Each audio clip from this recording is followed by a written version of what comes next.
For me, okay, what did you say about something about ADHD or ADD? Yeah, I knew you had it just with the way that your brain works. I have ADHD, and I see things in patterns and in picture.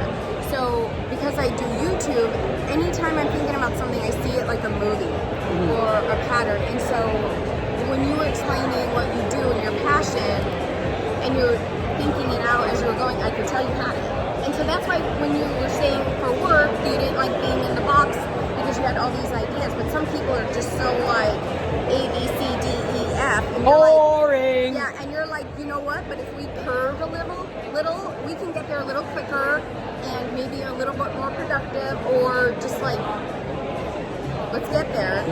And people, they're just so structured by the book, and we see things differently. And people like that are sometimes afraid to take that risk, to take that jump. When we're like, it's gonna be fine, I'm already seeing it out.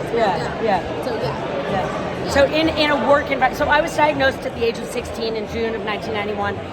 My pediatric neurologist, Dorothy M. Petruka, in Central New Jersey, she's still alive. She was amazing. She's like this old, very strict Catholic woman, and it was just, she really changed my life. Diagnosed with ADHD, gave me Ritalin, and I went from F's to A's in all the classes, and went to Harvard and blah blah blah, and went to Harvard, blah blah blah blah blah. Gee, that's awesome. Published my honors thesis through UT Austin, climbed El Capitan, started a nonprofit, became senior level, and blah blah blah. Bought 2 houses in North Berkeley, all the expenses but the education system and the structures that were created in the industrial age, I would say my big thing is, my beef with education is that it is a system of oppression. It's the biggest global system of oppression. And YouTube, you could get all that stuff from people who are way better teachers, who teach it way more efficiently, even just by editing their work. You're not sitting and paying thousands of dollars to leave in debt, learning from the one professor who'd rather be doing research. It's talking really slow, you're finding your seat, and there are tens of thousands, hundreds of thousands of people who teach the same thing for free on YouTube much more quickly, and you don't have to pay any, YouTubers, a lot of them, I'm finding everybody kind of has ADD. Oh, they do. And I would have ideas all the time in jobs where I wasn't the boss, and they would say things like, they would gasp. Like when I worked at UC Berkeley, I was brand new, and it was a great job, a great mom job, and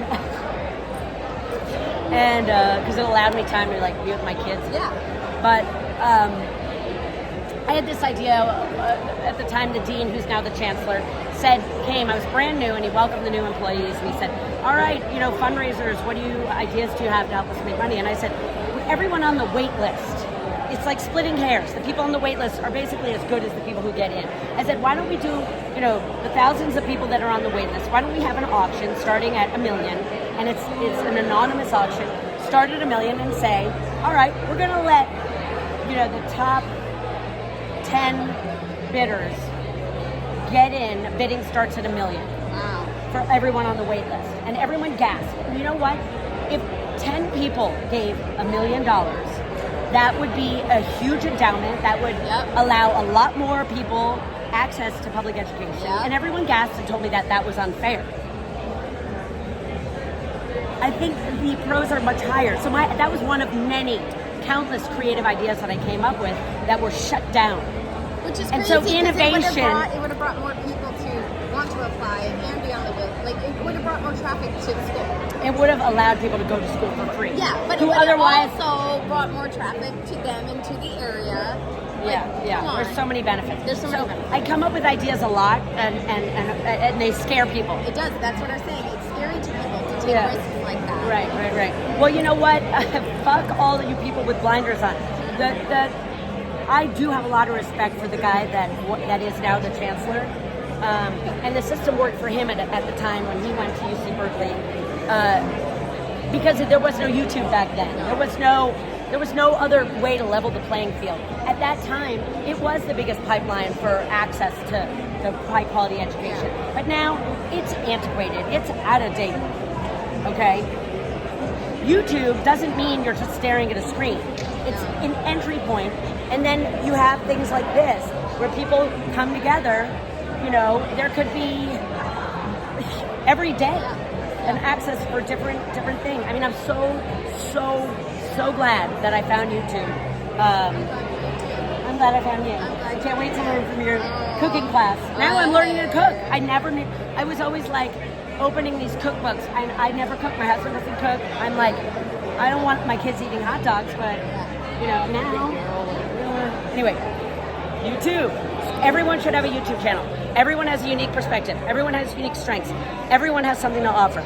Start a YouTube channel. You'll make passive income, and it's fun. It's a legacy. At the very least, leave your mark in history. There's so many reasons to start a YouTube channel. Very many. You can do whatever you want, whenever you want to do it, with whoever you want, and make money doing it. It really, really, really is not crazy. I am legit, right? And here's proof. And here's more proof. Yep. Here's a lot of proof. Yep. All right. What else do we have to say for ourselves? Be fearless. Follow Kimmy. Be fearless. Make your mark. Fearless, carefree. You matter. You can do it. Bye.